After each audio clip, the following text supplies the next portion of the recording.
காரணத்தினால வர முடியல மேடம். சரி, இப்போ நாளையிலேருந்து இப்படியெல்லாம் தவிர்க்க முடியாமல் சொல்லக்கூடாதுங்க.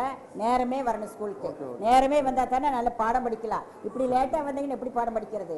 அதனால கொஞ்சம் முயற்சி பண்ணி கொஞ்சம் முன்னாலேயே வந்துடுங்க. சரி